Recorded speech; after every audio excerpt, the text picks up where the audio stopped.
Have you ever needed a supportive community in your journey to advance racial equity, stop and prevent oppression, and catalyze change in your life or your organization? Join us in our online community at intentionallyact.com. As James Baldwin wrote, "Not everything that is faced can be changed, but nothing can be changed until it's faced." Join us online to confront the challenging questions and situations in your journey to advance racial equity as we build community to offer professional, personal, and organizational development, skills, and knowledge. Hello, everyone. This is Dr. Atia Martin. Welcome to Intentionally Act Now, a podcast that supports the All Aces mission to activate consciousness, catalyze critical thinking, and transform capabilities that advance racial equity and build resilience within ourselves and our organizations.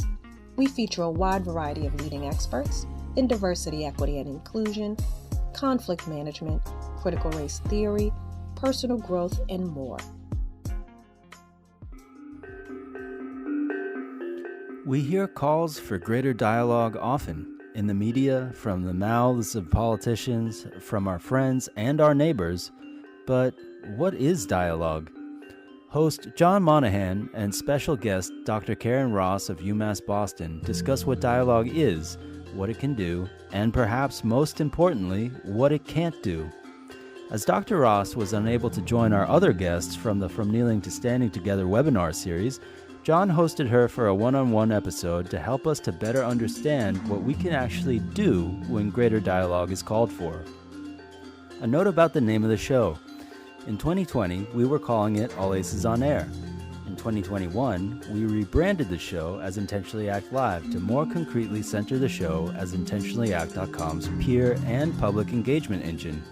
Join IntentionallyAct.com today.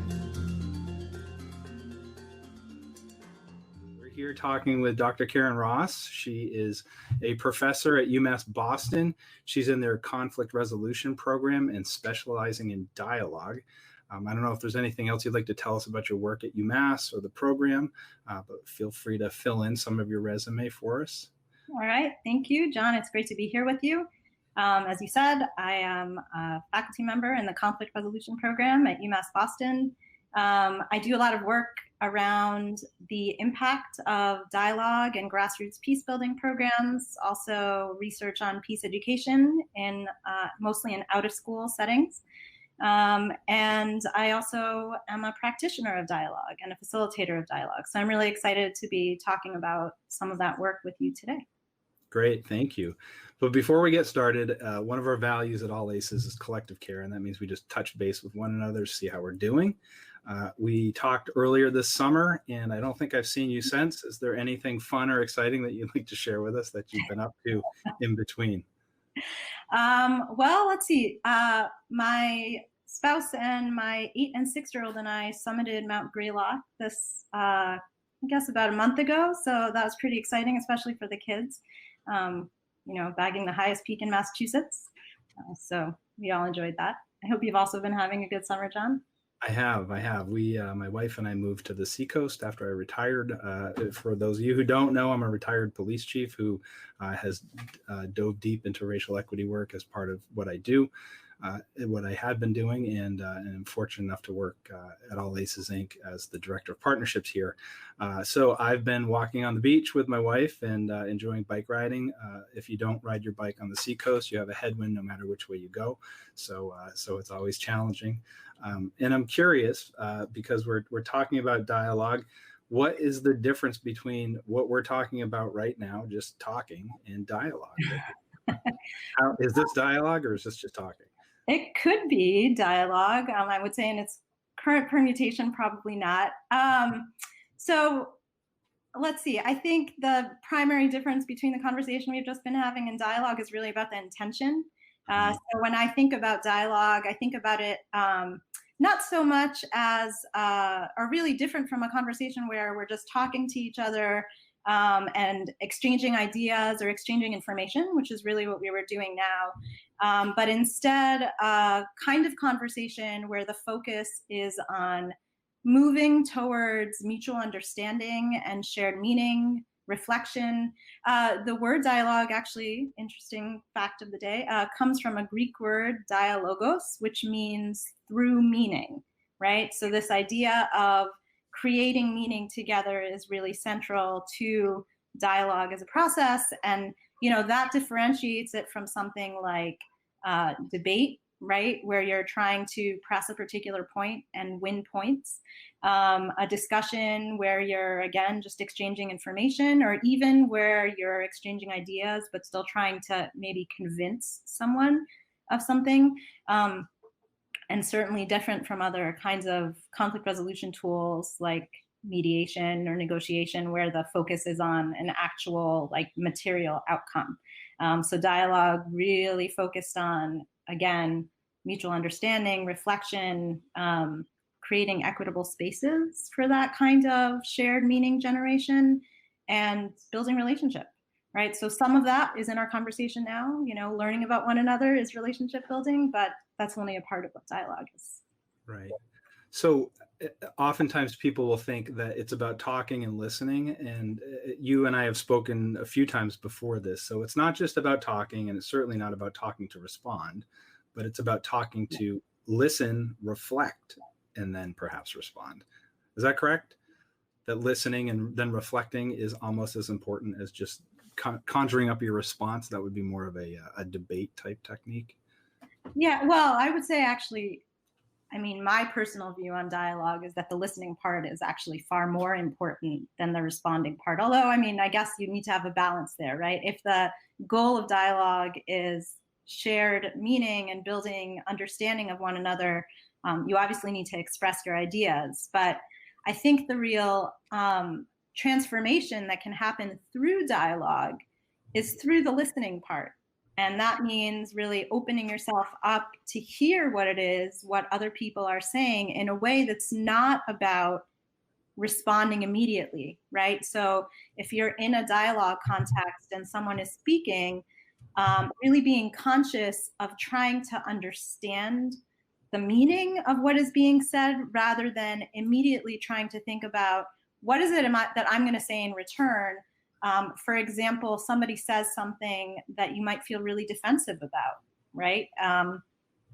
Certainly in the context of racial equity work and in racial justice focused dialogues, there are a lot of moments of confrontation and possibilities for getting defensive about what somebody has said.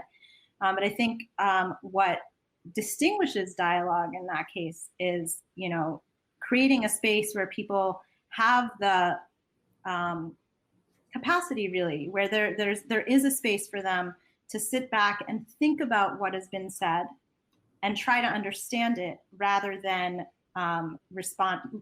listening to understand rather than listening to respond. And certainly this can happen in informal contexts as well as in sort of like a formal dialogue as a intervention. But I think one of the things that is very helpful about dialogue processes is that there's a setup for that kind of listening to occur. Ground rules to shape the conversation, often a facilitator whose job it is primarily to hold that space and to make sure that that kind of listening can happen, and to help create kind of connections between what is being said by different people to build that shared meaning. Interesting. So right now there's some conversations that need to happen in our country, it seems like. Perhaps. Yes. There's a lot of people protesting in the streets. There's a lot of people who are responding to those protests in varying ways.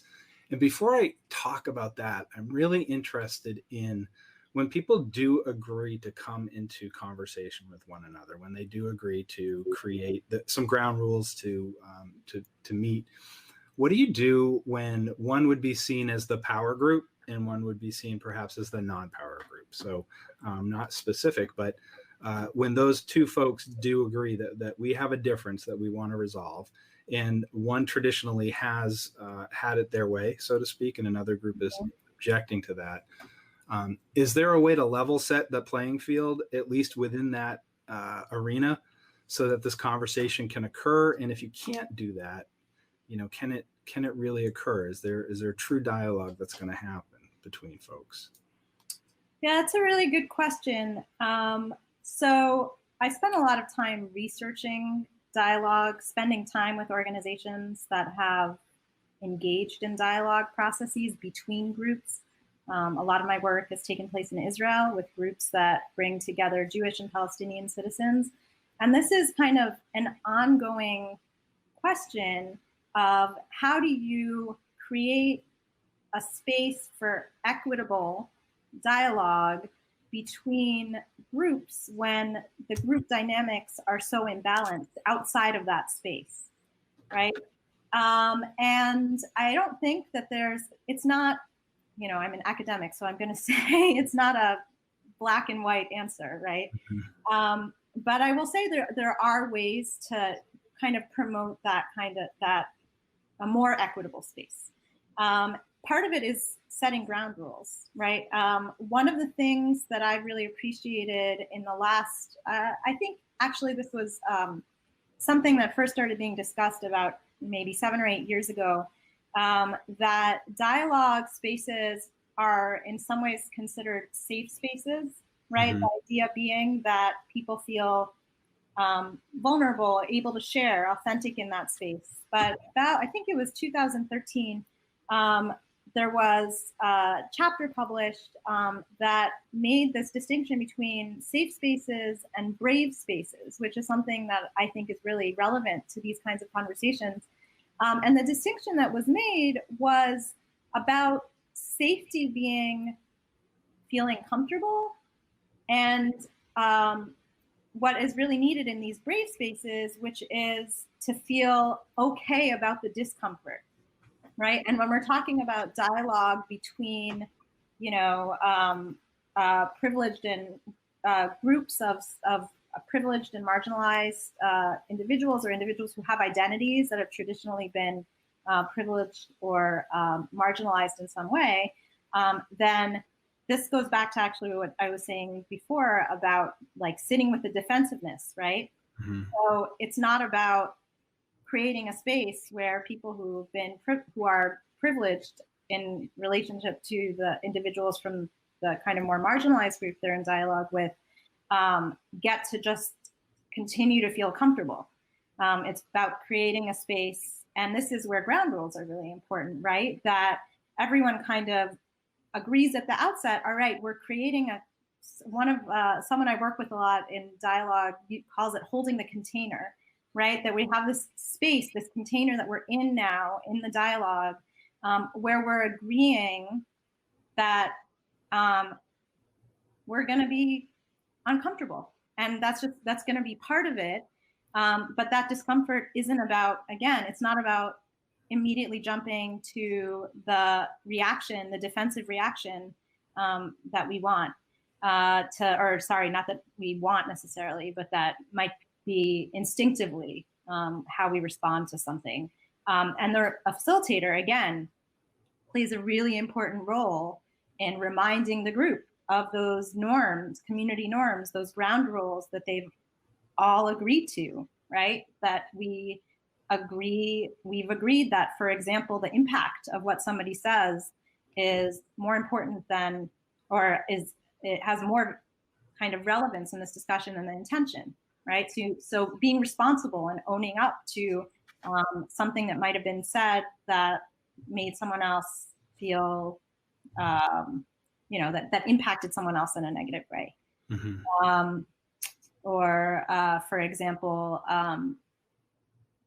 really speaking for oneself is a really kind of core part of, not just dialogue processes, but certainly dialogue processes, right? You're trying to engage your own personal experiences rather than speaking as part of a collective necessarily. So, I would say, in more direct answer to your question, in terms of creating that kind of more equitable space, it is possible with a good facilitator and with what I would call brave space norms rather than safe space norms, although I think it's a little bit of a semantic distinction, right? It's more about the idea behind them, that the people who are coming into that dialogue are making a commitment to discomfort and to being challenged on things that they might have been taking for granted for their entire lives.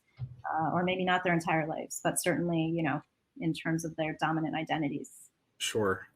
So, and I appreciate you calling them brave spaces, because to be brave often takes vulnerability, and it takes people being willing to let down guards. I believe Brene Brown is sort of one of our rock stars in this space, and she talks about courage, and she defines it as speaking with your whole heart. And it takes, so interestingly, usually folks who are asking for change, who want to see progress, they're asking for things to be different. And I know that a lot of the resistance to change is because the other group tends to want to preserve. They have a lot of investment in the way things were, the way things are. And it was actually Ashok Panakar, if anybody who's watching has watched our previous broadcasts, Ashok mentioned when you're having these dialogues, what is it? Everybody talks about change. But he also entered the question, what is worth preserving? What is valuable of a tradition or of something of the past?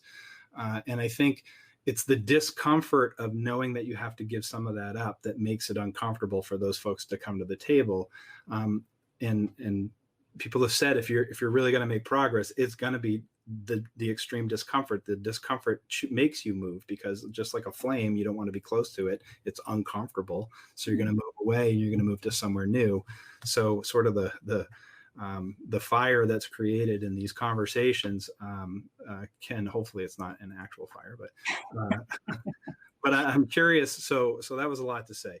So the vulnerability that it takes to sort of let down your guard, be open to new information, to listen to what people want for change, but also to have the space in which we can talk about preservation, like what tradition, what history is worth preserving in that space. And I'm not even sure that I have just formulated a question rather than a statement, but I'm curious you'll just respond to that. Yeah, sure. Well, it makes me think of a couple of things.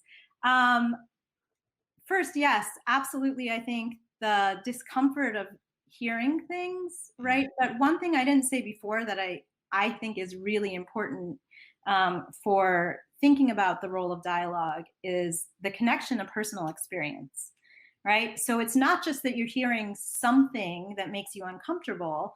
It's also perhaps that you're hearing somebody's personal story that resonates with you in a way that slogans don't, or policies don't, or the news 2-minute soundbite on the news about some issue doesn't, right? It's very different, for example, I'm trying to think of a good example now, right? To hear something about COVID-19 and the effects of having COVID-19 in a 2-minute clip on CNN or whatever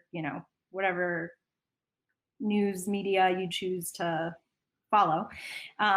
It's very different from hearing someone talk about their experience, having had COVID-19 or having a family member or loved one, right, experience the illness for themselves, right? So that kind of personal link to people's personal experience, I think, is a really powerful aspect of dialogue, perhaps the most powerful dimension of dialogue. And again, I think that's what makes dialogue really unique, in the sense that we don't usually get to that kind of vulnerability, sharing of personal experience in our everyday conversations.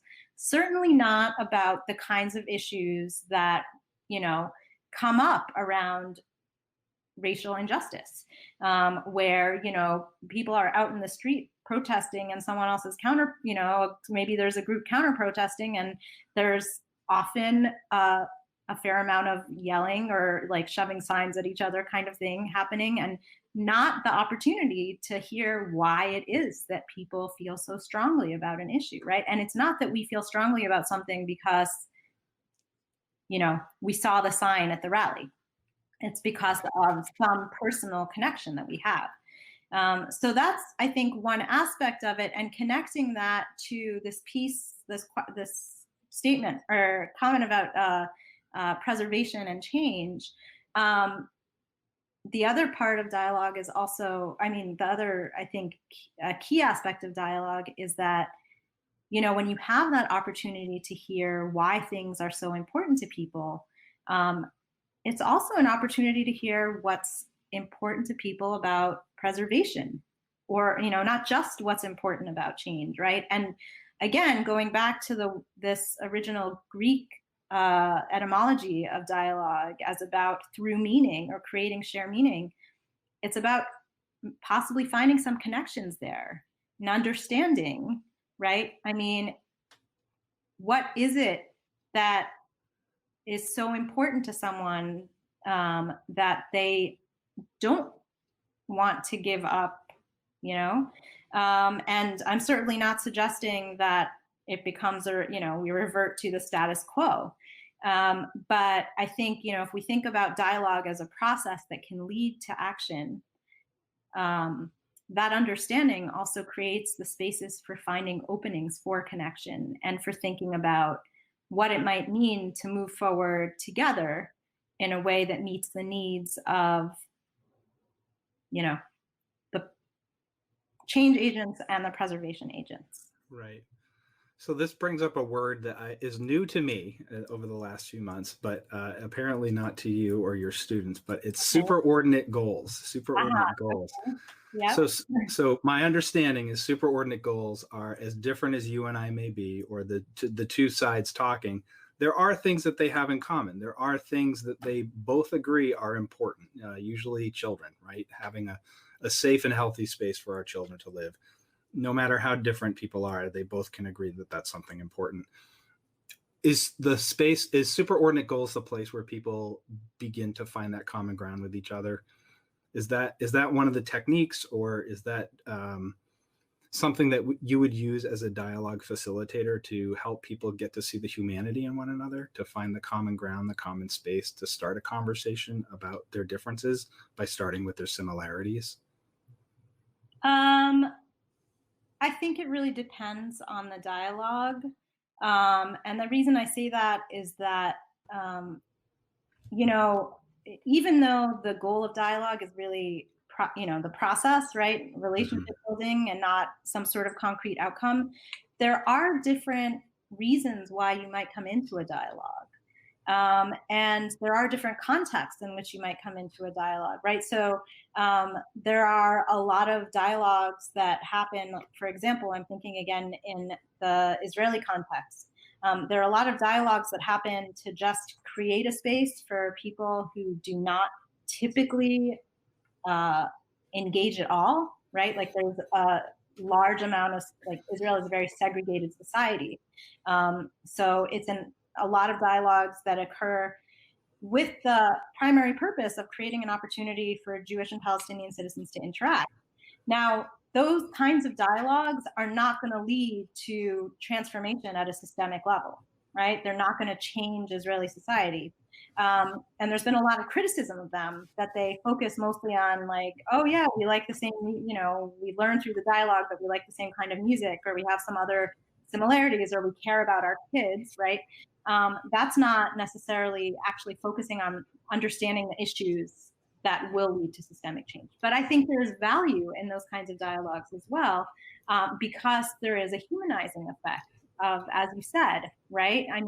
Even just interacting with someone once and hearing about them as an individual, hearing their personal stories, creates a very different impression than just hearing about that group, those other people, on the news or from friends or family members and so on. But I don't think that if we're thinking about dialogue as a tool for really helping address deep-seated inequalities and conflicts, it's really not enough.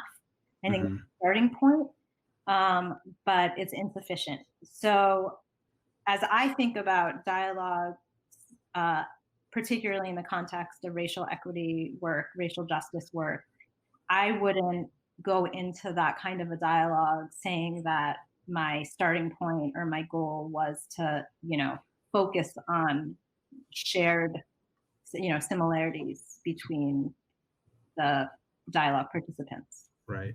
Oftentimes we'll see people in power, they could be mayors or police chiefs, go into the communities that are perhaps protesting them or unsatisfied with the way they've been treated. And they'll come out and say, wow, I didn't know that thing, this personal story that's been told to me. And that is interesting, and it doesn't always move to change. And I'm curious, what is the difference between individual dialogue, one-on-one conversations, and group dialogue? Like a group of folks have I don't know if this is the right word, but an agenda. They have an idea of where they would like things to go. And then another group of folks have an idea of where they don't want things to go, or perhaps the way things have been. There's a difference. There's a difference between you and I, and there's a difference between this group and this group having a conversation in the scope of the world of dialogue. And I was wondering if you could sort of differentiate those to some degree for me. So I think it really has to do with what we think about our goals in terms of change or transformation. So you and I can have a dialogue, right? I mean, we don't even necessarily need a facilitator. If we are coming in to a dialogic conversation where we really are coming in open to really being vulnerable and listening to one another and so forth, that experience, I think, can lead to transformation, kind of self-transformation that is really important, right? That might be the kind of experience that someone has that leads them to say, you know what? I have a much better understanding of kind of my place in this system of white supremacy that this country is founded on, and lead them to then engage in, I don't know, more reflection, other discussions, action, activism for change. But I think that is, just kind of like the first level of transformation, right? So what differentiates that from, for example, one of the things that you and I have spoken about before are police community dialogues. Mm-hmm. And a kind of more formal process where a group of law enforcement officers in a community and community members come together. That it could be just about hearing one another's stories and perspectives, leading to that kind of individual transformation. But I think also the power of the collective is real, and the power of the collective is important, right? Because that group can end a dialogue or end a series of dialogue sessions with the desire or the intention to then actually engage together in some sort of collective change effort, right? That might be about changing the nature of law enforcement's interactions with community members at a systemic level, right, in that community, right? So that it becomes like kind of built into policy or whatever. I mean, I don't know a tremendous amount about law enforcement, so you probably have a better idea of the kinds of things that this could potentially lead to, right? And that isn't going to happen, or it might not happen directly in the dialogue, but through a process, through probably not a single session, but say a series of 3 or 4 or 6 sessions, there is enough kind of relationship built within that group, enough understanding, hopefully, and trust built within that group, that there's then a space for the next step, which is thinking about, all right, now how might we act together? Now, I'm not going to say that this is going to happen every time, right? Dialogue groups also fall apart. So it's not a kind of panacea that you start with dialogue and then we're going to resolve all our conflicts, because if that were the case, I think we'd be in a different space than we are right now. But I think that is really the difference in how I see, kind of individual level one-on-one dialogue, which still is, again, really important, and needs maybe more formal collective efforts. Right. So in police dialogues that I've seen, at least, police community, there's sometimes listening sessions that I've seen which to me reflect a little bit of a power dynamic. It's like a table that's set up with police officials sitting at it. There's a crowd of people before them or beneath them, and there's got a little bit of a royalty feeling to it. Yeah. And it's a sort of a Q&A. I think it's important. I think that showing up and saying we're here to listen is important. But it's not always a panacea. You know, people get to vent, but if there's no change, then it really can actually do more damage than good. Right. I've also seen a forum in New Hampshire. It was called New Hampshire Blue and You. And it was groups of citizens and it was groups of officers. And it was more about superordinate relationships. And so there were a lot of facilitated conversations guided toward finding our commonality. You know, if you've had a parent who's been sick, go stand over here. And if you have a child who struggled with this, go stand over there. And people found that we had a lot in common with one another. And then that created a space where people could then say, and this concerns me about what I see. And could you tell me more about that? And that was a pretty meaningful conversation where I've struggled, and I'll come into my question for you to some degree, or at least a place where we can have a conversation, is there are people who are resistant. There's just some folks who are open to it. There are some folks who are just not willing to do that. And at All Aces, we look at racial equity work as a growth of a human. We look at people's evolution as humans, that they are able to fully be themselves. And oftentimes, if you're unable to evolve as a person, you're also unable to evolve through your racial equity work, your racial equity lens. I personally am a huge fan of a man named Robert Keegan and Lisa Leahy. They're Harvard people who look at the development of the adult mind. There's also some work in what's called fixed and growth mindsets. And I'm curious because in reflecting back on folks that I've dealt with in my career, both within police work and folks within community, there are people who would have what's called a socialized mind, that they're belonging to this group. Their entire identity is wrapped around belonging to this group, as opposed to somebody who has what Keegan and Leahy would call a self-narrating mind. They're able to be a little bit more of a critical thinker and question, why do I belong to this group? And what do I really believe in? I know the group believes in this, but what do I believe in? And those folks who are critical thinkers tend to be able to wrestle with the complexities that maybe somebody else has a different perspective on things. Mm-hmm. Then they've got this self-transcendent mind, which is seeing yourself kind of in the matrix of the world. It's way above I'm pretty sure I'm not there, but I know about it intellectually. But in dialogue, in having conversations with folks, depending on how developed they are as humans, how seriously does that affect your ability to kind of move the conversation and the ball forward when you're dealing with people, depending on how really latched on to the group and the traditions and the belief systems as part of their identity. You know, if I let go of that, then who am I? And how do you create an environment where it is safe, it is brave actually to be able to let go of that for a moment, hear a different perspective, see a different way of being, and sit in that gray area. And I too am semi-academic as well, so I don't mind dealing with gray. Everything doesn't have to be black and white.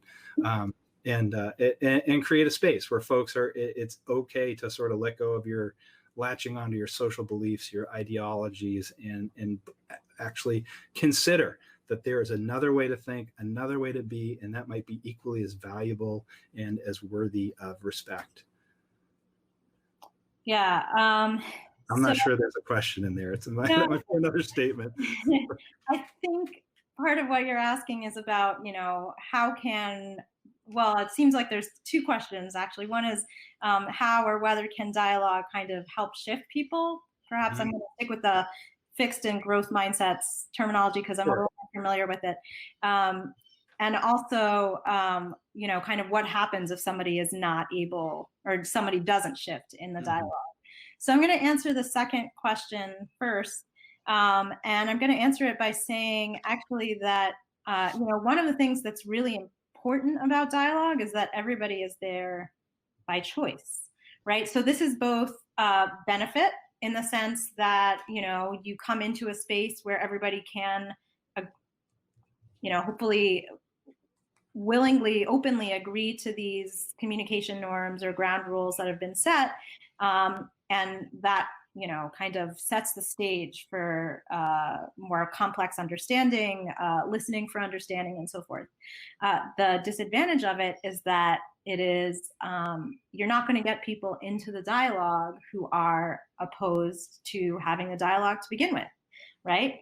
And that's one of the really big challenges about scaling up this work, dialogue work, in terms of thinking about moving it from those people who are already willing and interested in engaging and solving problems together and kind of coming up with collaborative approaches to moving forward, and those people who are, let's say, on the kind of extreme end of the preservation, the preservation side of the continuum. So I think, in terms of, what do you do with someone who's in a dialogue like that? I have not actually, to be totally honest, been super successful in dialogues I facilitated with addressing that kind of situation. I think, again, if you're not kind of coming into it open to being part of it, then that's going to really shape the experience for an individual, and it might also really shape the group dynamic, right? And I'll come back to that in a second. The other question was, I actually forgot what the first part of the question. I don't know. I think I made a statement. But I don't know. What can dialogue do to help address it? I'm not sure. I think. Well, so we can we'll come back, because I don't remember what my first question was either. But I'm interested, when you have groups in conversation. There are some people in the group with a growth mindset, and there are some people probably with a fixed mindset. Right. That then creates conflict within their own group. And never mind their conversation with the other group. Now their own group has a conflict. What dynamics or so you are also tied to conflict resolution. So I'm going to throw this right on your shoulders. Right. What techniques, skill sets, do they need to now break away from their conversation with the other group and resolve their own differences? Exile certain people from this conversation? How do you, it sounds like it can get very complicated. Yeah, it can get very confrontational too. And I say generally we don't exile people from dialogue, although if people are, with the exception of if someone really is just not able to commit to the ground rules, right? Or will not, or continues to break them. But we don't generally exile people. It's kind of, right. Defeats the purpose, right? But I will say that in response to what you just were saying, that I think, if we're thinking about dialogue now as a kind of more, not just an informal conversation between like you and I or two people, but in a kind of, explicit formal dialogue space between individuals who fit into, some set of privileged, marginalized groups, that the dialogue can't just be across those two groups, right? There has to be space there for what's often referred to, especially in the context of an interracial dialogue or racial justice work, affinity groups, right? So there's got to be opportunities also for, individuals who are all part of, a dominant group identity. So, white people for, if we're talking about interracial dialogues, that they're also dialoguing among themselves, right? Because there are generally, just as you said, there are people whose like entire identity is wrapped around belonging to some specific group, and then individuals who are kind of able to examine that aspect of their identity more critically or think beyond it. There are also a lot of perspectives within groups, right? Not just across groups. So, I'm just thinking about some of the kind of anti-racism work I do that's not necessarily about dialogue, but we're all committed to the work and we all have really different ideas about how to go about it sometimes or how to respond to one another. And there can be a lot of conflict within our own kind of within ourselves. So I think, a really important dimension of dialogue that's happening is that there are explicit opportunities for, maybe a pause in the dialogue across groups, and opportunities for intra-group dialogue, or, if there's a dialogue series that's built around, I don't know, 6 sessions, that there's opportunities between those sessions for caucus groups or affinity groups or so forth.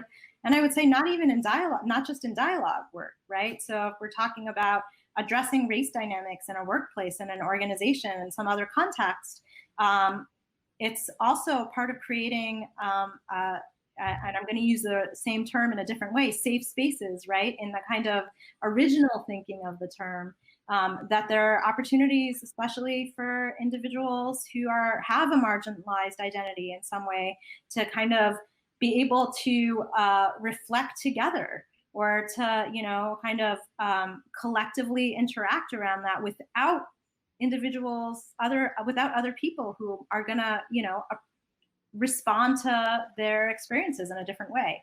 But certainly within dialogue context, that could be a really, I think, powerful opportunity for, different perspectives to be voiced within a group. And one of the things that I've been thinking about a lot recently, actually, that in some ways stands in tension with what I just said, but I think is really important, is that we tend to think about dialogue between groups as dialogue between members of 2 groups, an in-group and an out-group, white people, people of color, people who identify as men, people identify as women, people identify as Christian, people identify as having a kind of minority religious identity, people identify, so whatever the kind of social identity structure that the dialogue is occurring around. But people are more than just a single thing, right? So I'm white, I'm Jewish, I'm a woman, I'm, there's a whole bunch of different identities that I'm bringing into any space I go into. And if I'm in a dialogue that is interracial dialogue, then I belong to the majority or the dominant privileged group in that dialogue in some ways, but in other ways, I might have shared experiences with other women in that group, or other individuals who I don't identify as Christian, right? Or, a whole lot of, so kind of when we think about dialogue, it's often kind of about these 2 groups. And I think it's important to also give some thought to the intersectional identities that we all have, right? And think about how that's also a force for deepening our understanding of one another, right? This goes back to also even what you were saying before about like looking for similarities. Yes. So, I said it's not enough, but I do think it's even in dialogue that is focused around, like, the goal of the dialogue is to address issues of conflict between 2 groups. It's a really important part of building trust within the group, building relationships within the group, to better understand the individuals who you're in dialogue with. And the kind of intersectional piece, I think, is a big component of that. Right. Yes. As you were talking, I was thinking intersectionality. This is intersectionality all day. Yeah. That just because you might belong to the dominant group in one sense, you might not in another sense. And so, and it isn't as plain as the in-group and the out-group. For some people, I mean, I am a white middle-aged man. I mean, I'm kind of in the in-group, and there's not a lot about me that's in the out-group. So, however, like you said, the being a woman or being gay or being of a different religion, suddenly you're starting to intersect with the diversity that people talk about. And I think that that's important. I have been a member of an affinity group learning about racism, and it's an important thing to do. In New Hampshire, there is a race and equity series that is supported by the New Hampshire Endowment for Health, where they work on enhancing racial issues within New Hampshire for all people, and it could be healthcare, education, housing. I happen to be part of a law enforcement and criminal justice think tank on the issue, but the leaders in New Hampshire felt as though it was very important for white allies to come into those conversations with a basis of knowledge, so that the burden was not placed upon people of color within those groups to then educate them. So I think that there is a lot of value in having affinity groups who work together to learn what they need to learn before we start to create spaces where we begin to have in groups and out groups, or where intersectionality occurs, because then people understand those terms. They are much less likely to be microaggressive towards one another, and to do the things that will cause conflict within that group rather than enhance that group's cause. Right. Yeah. And this actually, it reminds me, it kind of brings me back to a couple of things that we were saying earlier. Yes, I think you were asking, kind of earlier in the conversation about what can be done within dialogue groups to reduce the inequalities or inequities between the groups, right? To address the power imbalances. Mm-hmm. And I do think that affinity groups, or however, caucuses or whatever you want to call them, at the outset, like even before dialogue occurs across groups, is really important for that. In fact, one of the organizations that I have done a lot of work with in Israel that does this kind of work moved from a model where they were bringing young people together primarily for inter-group dialogue or intergroup experiences, to a model where most of the work is actually being done in uninational, right? Like in single identity groups.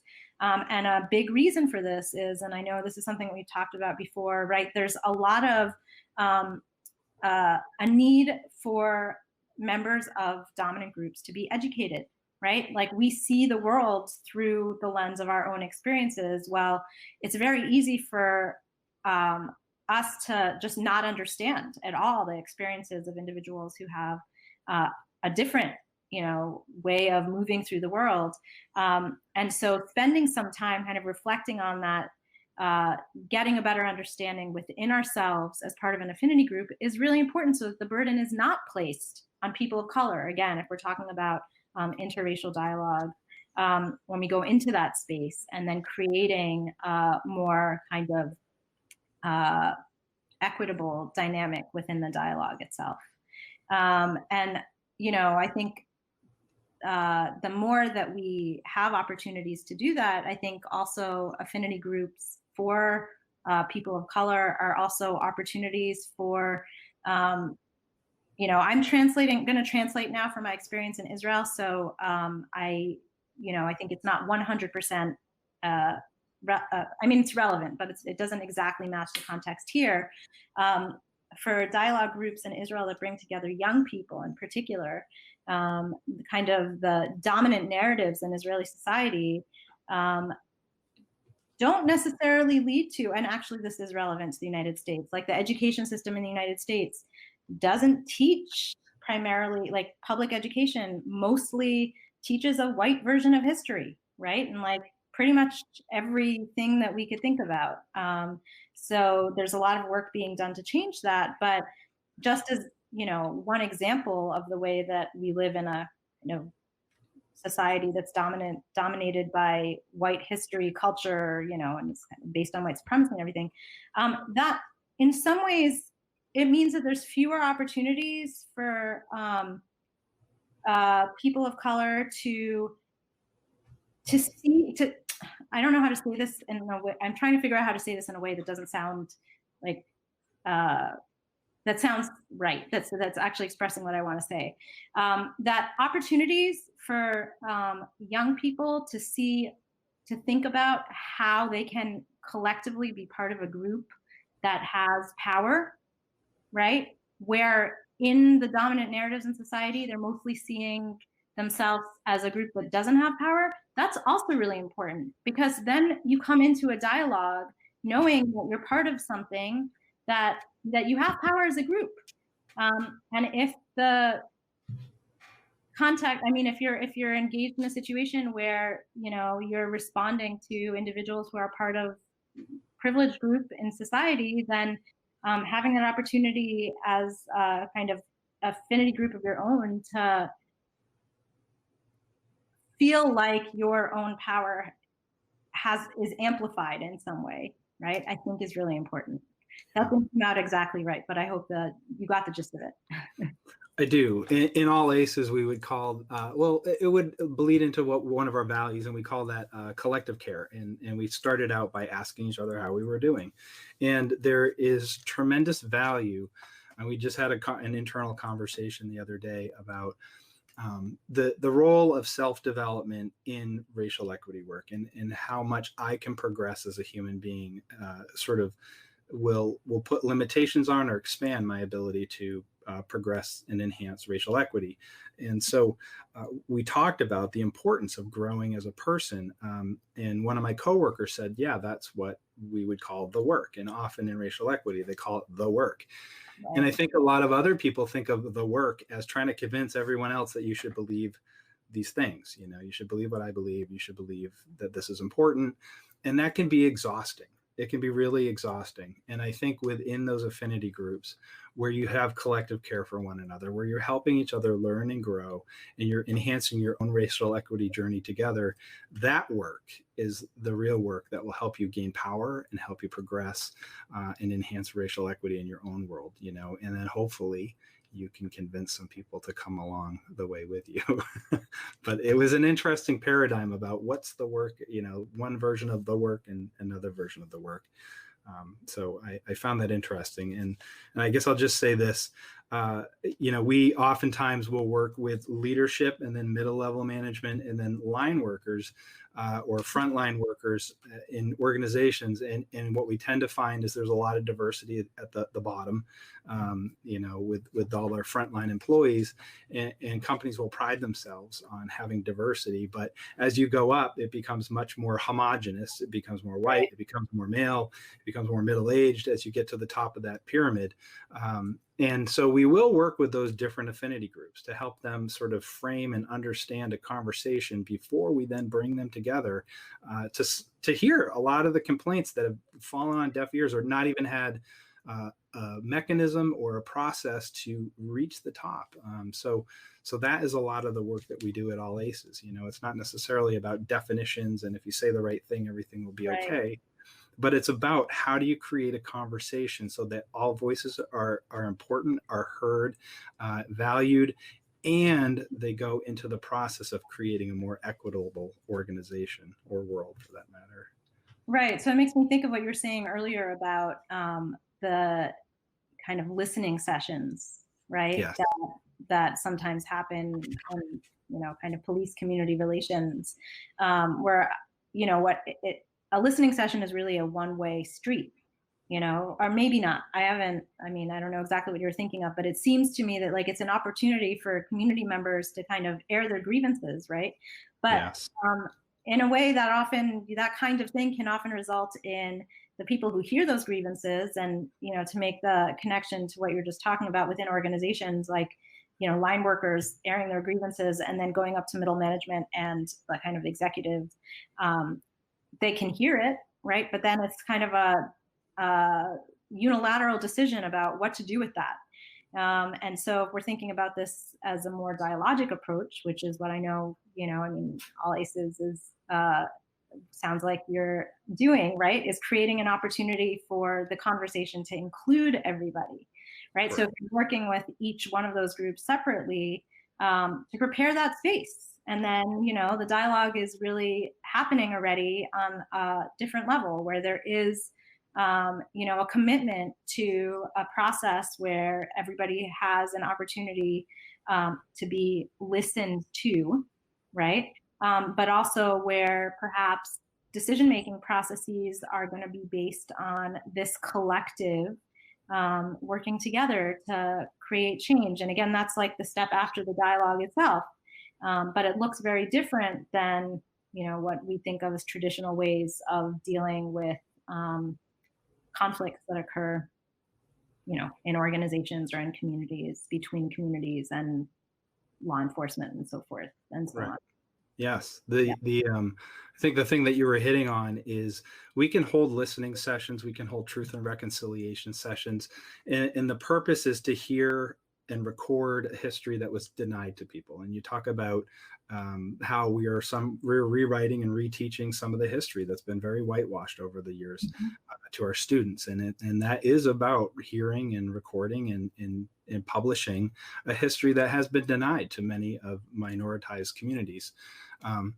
I think where we fall down and where the problem is when people in power hold those thinking, well, we're going to hear these grievances, but then don't make substantive changes to address those grievances so that they continue over and over and over again, then you're doing more harm than good.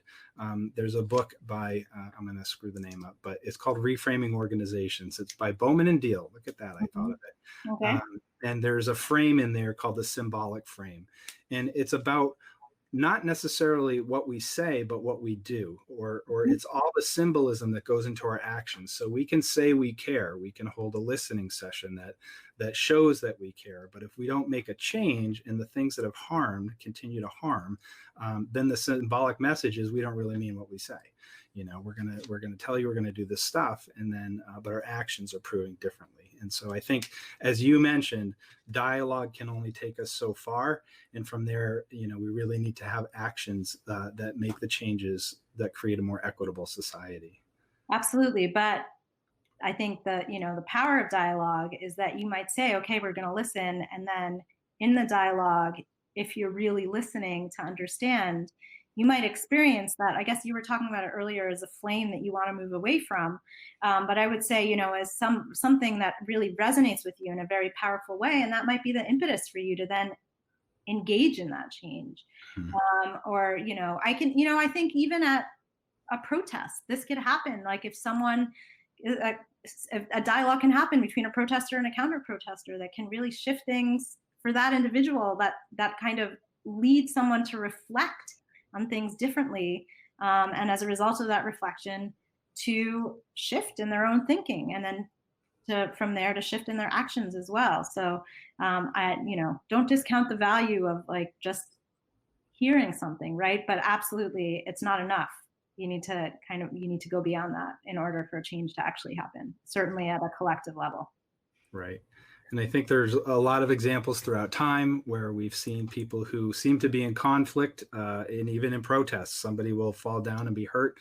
And before you know it, there are people from the side that's not on their side, helping them get up, making sure they're not injured, and helping them to be cared for. And I think that seeing the humanity in one another is so important. There's so many wedges being driven in there. And I talked about flame before, wanting to move away. We want to move away from discomfort, but, you know, flame can give us warmth too. And sometimes it's important to move toward the warmth, and maybe that's the warmth of one another. So we're running out of time here. I don't know if you have any parting words for our audience, but I want to thank you so much for joining us here at All Aces on Air. I'm John Monaghan, Director of Partnerships. We will continue to run these series. This is Dr. Karen Ross. And if you have parting words or thoughts, please feel free to share them. Mostly just want to say thank you for the opportunity to have this conversation.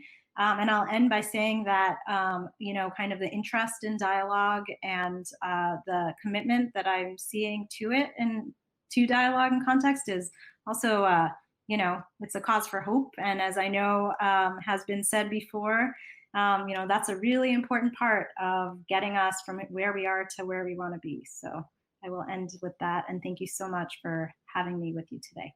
Yes, you're welcome. Thank you for being here. It was our pleasure, as always. And yes, that was Marie Breen Smith. Never lose hope. Even when there is no hope, believe in hope, because it will come.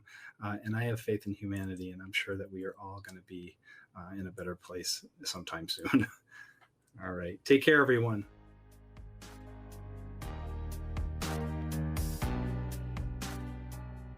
You've been listening to Intentionally Act Live from our website, intentionallyact.com.